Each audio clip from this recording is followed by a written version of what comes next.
So with the shelters being maxed out all over New York, they decided to turn to luxury buildings to house the migrants. Let's check this out.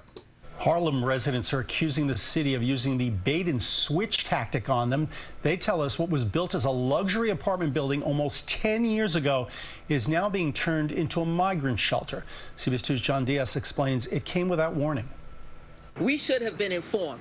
It's like they snuck in here. Executive Director of the community outreach organization Silent Voices United, Tiffany Fulton, is not keeping her voice silent about what she says is the city blindsiding her Harlem community. I'm looking for answers. Last week, she snapped these photos. Crews moving furniture into a vacant 35-unit complex on Adam Clayton Powell Jr. Boulevard near 130th Street, including boxes of twin bunk beds. Thursday, they were seen through windows all set up. Fulton says local leaders confirmed with her they're moving migrants here. They're actually turning this into a sanctuary for asylum seekers. The building was first marketed as a luxury doorman building. Condos include kitchens with granite countertops and marble bathrooms. Renderings show it even has an indoor swimming pool on its roof. But city records state its developers defaulted on loans, and for a decade, the building remained empty. And a major question area residents want answered as soon as possible: how exactly did the city even get control of the building? With rents skyrocketing, Harlem residents say this could have been turned into affordable housing. These apartments could be used for us to go into. We welcome migrants, but the way things are done is very important. And when residents are not informed, when opinions are not taken into account, this is what causes animosity. They're all hoping for some clarification soon. In Harlem, John Diaz, CBS 2 News. Now we reached out to the mayor's. It's the shadiness. It's the way they do things and handle it that makes it come off shady to people. You know, it's no transparency. Office for comment, but we have not heard back. The community will be hosting a meeting tonight to discuss the topic. Well, New York City's migrant crisis has reached an eye-popping new milestone. There are actually now more people seeking asylum in our city shelters than there are homeless New Yorkers. Today, News 4's Melissa Russo got an exclusive look inside the first stop for new arrivals. We're talking about the Roosevelt Hotel Processing Center, Melissa. Yeah, Natalie, walking into that large waiting room today at the Roosevelt Hotel in Midtown, it was hard not to be struck by the magnitude of this migration crisis, shouldered almost entirely by the New York City taxpayers. But also, you're struck by the humanity. So walking through these doors every day, more than 400 people per day. It's one thing to hear the numbers. It's another to see today's newcomers all in one place. Little ones wiped out after walking for months to the border, then riding for days on a bus. Leonardo from Venezuela says his kids are happy to be here after crossing so many rivers and rocks in the jungle.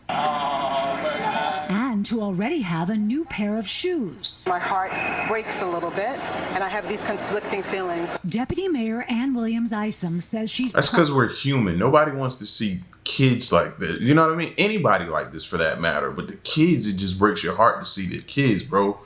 There's nothing wrong. You're human.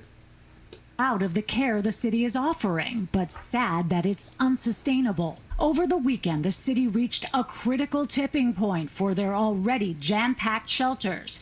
The 49,700 homeless New Yorkers in shelter now outnumbered by 50,000 asylum seekers. Right now, the city is taking care of close to 100,000 people in this system with no end in sight. We've done so many vaccinations at the arrival center here that we've almost exhausted the vaccine supplies that we've had. The Roosevelt Hotel in Midtown offers medical and mental health screenings, rooms to more than 800 families with children, and a way station of sorts for new arrivals who have the potential to depart from New York. And to help you to establish your goals and to see what we can do as a city to help you get there, and to give you that critical period of time to enable us to get through to those friends or family members across the country, and then to rebook you so that you don't have to enter our city system. But many migrants don't have friends or family here, and the city is not saying how many of the roughly 400 who come in each day have been rerouted rerouted somewhere else. I became a citizen since 1980. I didn't come that way. I passed through the right channel. Why don't them pass through the right channel? They should secure the border. New Yorkers concerned and surprised by news of the tipping point, the burden almost entirely on city taxpayers. It's surprising because I feel like maybe it's kind of happened very quickly, and the homeless crisis has been prevalent for a long time, so it sounds like it's a big issue and they need to figure out what to do. After 1 month here, Ava says they've given her everything she needs for her 3-month-old daughter. Her husband Elkin says the treatment has been excellent. He says, "We appreciate the mayor of the city of New York." And the asylum seekers that we stopped randomly there outside the Roosevelt Hotel on the street, all giving excellent reviews of the care they're getting today. That has not always been the case in the past year or so. The City and Legal Aid Society are in talks right now as the mayor's office and the city are preparing to ask a court to give them more flexibility in the right to shelter. David? Good evening. At 11 o'clock, I'm Sandra Bookman. And I'm Joe Torres. First, that breaking news. A large crowd of asylum seekers protesting in Midtown Manhattan tonight. This is happening outside the Watson Hotel on 57th Street. They say they've been locked out of that hotel where they have been housed, and they're being forced to move to the Brooklyn Marine Terminal. Eyewitness News reporter Lucy Yang on the scene with the latest details. Lucy. Well, Joe and Sandra, we have outcry tonight after the city started moving migrants out of this hotel. Now, Mayor Adams announced a week ago plans to set up a 1,000-bed facility in Brooklyn for the migrants, and this weekend they began moving men there, but not without controversy. Desperation and fear spilled out onto West 57th Street tonight outside the Watson Hotel. It's a medical thing that immigration is only for privileged countries and not for everyone. These migrants housed here since they were bused to New York City are getting on the bus again. This time we're told they're being transferred to the Brooklyn Cruise Terminal in Red Hook, where cots have been set up, except they don't want to go. Wait, what? They're giving you a different location and you don't feel like that's adequate enough? Nobody else sees the problem here with that? And that lets me know a lot about you when you do something, when you pull a move like that. There may be a reason why we can't house you at this facility. Apparently there is a reason why. So we need to move you here, but yet you say no? Is it me?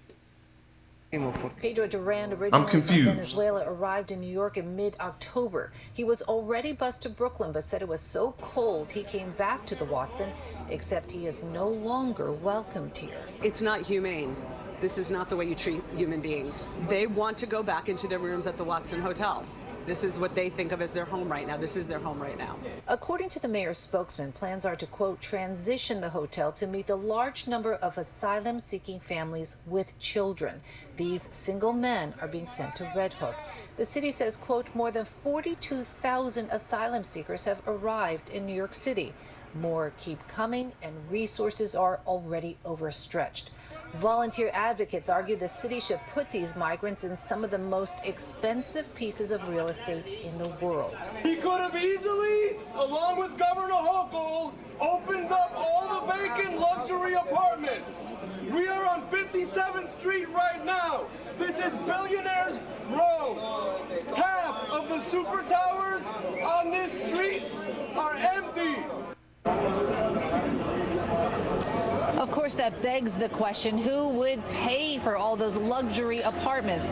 City Hall insists the facilities at Brooklyn Cruise Terminal will provide the same services as every other humanitarian relief center in the city, and that families with children need a place to call home, too. City Hall blames outside agitators for causing a scene out here tonight. Clearly, no easy answers. An exclusive behind-the-scenes look at the potentially dangerous conditions at a luxury hotel in Midtown Manhattan, a hotel that's been turned into a public shelter for migrants. These are not the conditions most would expect from New York, which proudly proclaims its status as a sanctuary city. So who's responsible for all this? City officials, the migrants themselves, or perhaps both? Here's 7 on your side investigative reporter Kristen Thorne. Look at it. Felipe Rodriguez is in the housekeeping department at the Row Hotel in Midtown and told us the accumulating garbage is only a small part of what workers there are dealing with. New York City is using the 28-story, 1,300-room luxury hotel as a shelter for migrants, some of whom are seeking asylum. Rodriguez says workers are constantly seizing hot plates, pots, and pans from the rooms, even though the city doesn't allow them there because they're a fire hazard. If those hot plates catch you on fire, this whole hotel will go down in flames. This housekeeping attendant, who did not want to be identified, says every day she finds cooking appliances in the rooms. It's every day you'll find someone cooking. You can smell the eggs and rice that they're making. It's just bad. It's like you're not even following the rules. You're gonna protest out front that you want to be here, but you're not even following the rules. You could ruin it for everybody, bro. Come on now. They burn the carpets with the hot plates. Workers say there's also evidence of migrants drinking alcohol in the rooms, which the city says is not allowed. Rodriguez says these pictures were taken inside one of the rooms. Do you see open beer cans, signs of drinking? Yes, the empty beer bottles and cans are all over the hallway. Everybody. Now, they said that was a luxury hotel, right? What about that look luxurious? Somebody please tell me. It's working in an environment that's hostile. The stress is crazy. A city spokesperson said in a statement, safety and security of clients and staff are our top priority, and we have security at every humanitarian relief center 24 hours a day, every day. I see the National Guard in there. He gonna lose his workers. People are gonna start to quit because they don't want to deal with the headache. Yes, they're standing right there. When did they arrive here? When did that start happening? They arrived here shortly after I complained with HR. The city says the National Guard is there to assist with management. Workers say they're also concerned about their health. The hotel puts up this list of rooms where people are supposed to be isolating for 21 days for infectious diseases. I've witnessed them come out the room when it was a quarantine room. And they're not supposed to do that. The city says it has a dedicated team who does wellness checks for those in isolation and ensures food delivery to them. Security is there. They walk around, yes, but there's no one standing by the door, so it's very easy to just leave. The manager for the hotel did not want to speak with us. The management company, Highgate, did not return our emails. I reached out to the union representing the workers, Local 6. They said the union has always been supportive of putting migrants in underused hotels in the city. The union, though, would not comment on the workers' allegations. Thank you for joining me. New York is a city of immigrants and opinions, so naturally the people who live here have a lot to say about the asylum seekers and how they should be treated. They're weighing in on your point. Do you think the United States has a responsibility to take care of the asylum seekers that are coming to this country? I do. Within limits. Absolutely, yes. Because? Because that is part of our democracy. We're known as a haven for the free world. Absolutely. I'm an immigrant myself. I came in legally, but those people need care. I have a lot of compassion. I mean, they're running for their lives. Who doesn't want a better life? And we're a country built on that. Not really. Why? My personal opinion, because there's just too much. I'm divided on that. Yes and no. You do? Yes. Because? Well, many immigrants has come in and they received help in the past, even though to a limited extent. However, it was control. In this case, it's not control. We have a situation where New York City is running out of space. Oh gosh, I know. And so they're thinking about possibly putting some of them in empty buildings on Rikers Island. I think that sounds terrible. It sounds like it's awful out there. It's depressing. It's miserable. I'm sure we can do better than that. It's not like they're going to be treated like criminals. They're probably going to be treated like royal guests. Okay, I mean, maybe. Yeah, Rikers will be okay. We're running out of space. It's just there's a lot of corporate greed, and we're not using space efficiently. I think there's probably a lot of abandoned buildings that could be used for something better. I don't know. As long as they're protected and they're safe and they're healthy and we can take care of them. Come on, who are we? But what's the optics of that? You know, we're trying to get people off Rikers Island, now we're going to put more people on Rikers Island. Oh, okay. Well, so what the optics of it is, It's better than being in schools with little children. Okay. All right, and a lot of people who are currently immigrants or recently children of immigrants are protesting that move. Texas is busing people to New York City. Awful, criminal. Do you think that New York City is okay in busing people other places in the state? Not really. Why? What can we put them up if the people don't want them? I think everybody's doing the wrong thing. I think it's something that the federal government should control. So you say spread them out around the country? Yeah, spread them around the United States. Yeah. You know, just don't be selfish, politicians. Those communities, you know, might be better than putting them in a former horrible space on Rikers Island. I mean, it's like coming here and being punished. Successive waves of immigrants have helped shape New York City. How do you think this new wave will help shape New York City? That remains to be seen, I suppose, but I think that's one thing we know about New York is that it's ever changing. It's never stagnant. I hope the right way. What's the right way? To be citizens, to be properly behaved. Okay. And to be with us, not against us. I think positively. I think having more diversity and people of different backgrounds and cultures is always going to contribute positively. It's just part of like the process. I think it's like wherever. I mean, we're all immigrants. Nobody was born here. So to think that we should just decide who is welcome and who isn't, it's not our place. I believe in this country. He gave me the chance, gave my family the chance, and I think it will for all the people to as well. And USA will benefit from that. With thousands of asylum seekers coming here to New York, Mayor Adams is floating an interesting idea to help accommodate them. His Honor says homeowners with spare room could be paid to provide shelter. CBS 2's Tony Aiello has details and reaction. It is my vision to take the next step to this, to go to the faith-based locales, and then move to private residence. Is there room in your home for an asylum seeker? Mayor Adams is working on a plan to pay New York City homeowners to house them, perhaps $100 a night or more. There are residents who are suffering right now because of economic challenges. They have spare rooms. It's cheaper and it's a good investment for us to go to a family and assist them. Wow. That's scary though. And then for them to put the money in your face and say, we know you're hurting. We know you're not doing so well financially. Here, we'll give you money if you house this person. A stranger in my home. What if I got a little girl, son? You know what I mean? That's a lot to think about. That's a lot to take in. That's a huge adjustment. Not saying that some won't work out, but what about the ones that don't? What about the ones that don't? Maybe I watch too many Netflix movies or something like that, man. That's scary. Instead of placing people in large congregate settings or in these emergency hotels. In Woodlawn, the Bronx. Good luck with that. We found a lot of skepticism along with some support. Some people might go for it. You know, why not? If people open their hearts to people. Sam Waniala says the private residence idea shows the mayor's running out of asylum housing options. He may be desperate, but I think he shouldn't do something because he's desperate so government interfere with our freedom or our security.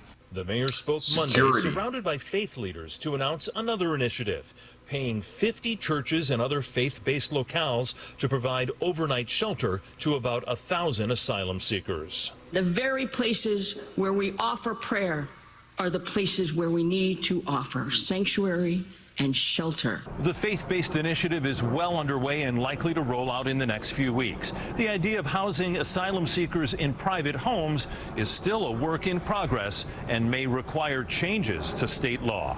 In Woodlawn, the Bronx, Tony Aiello, CBS 2 News. As the city shelter system buckles over the influx of migrants, officials coming up with new ideas on where to house asylum seekers. One new idea, the mayor suggested the city could pay people to house migrants in their apartments.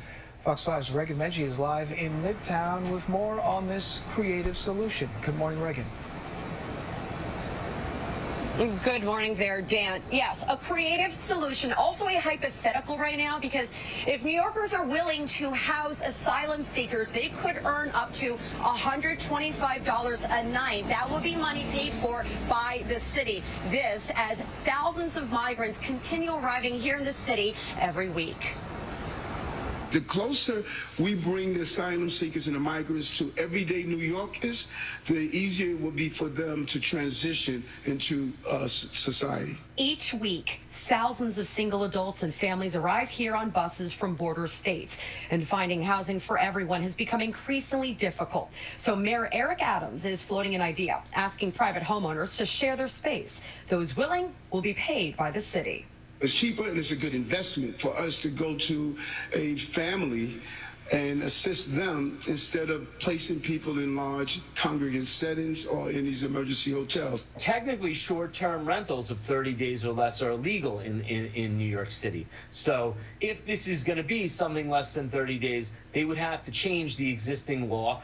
New York City civil rights attorney Ken Belkin says the mayor could issue an executive order to temporarily change laws, which could open up his honor to litigation.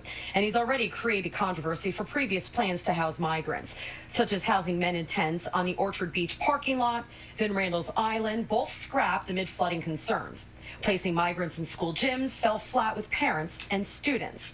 And just yesterday, in an exclusive report on Good Day New York, Fox 5 reporter Morgan Mackay explained a new effort.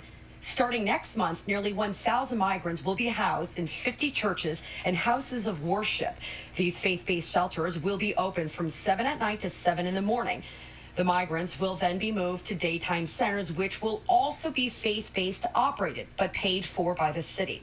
Another option to shelter migrants, the old postal warehouse at JFK Airport. The FAA just gave its approval, saying the space has adequate security and safety plans in place for housing. And city officials say more than 45,000 migrants are currently in the care of the Department of Homeless Services. Now, the price tag for that is $4.3 billion. And as you can imagine, Mayor Adams is now looking at the fact that he may have to, in order to make those payments, have to make some cuts across the city. We're live here in Midtown. Reagan Medji, Good Day, New York.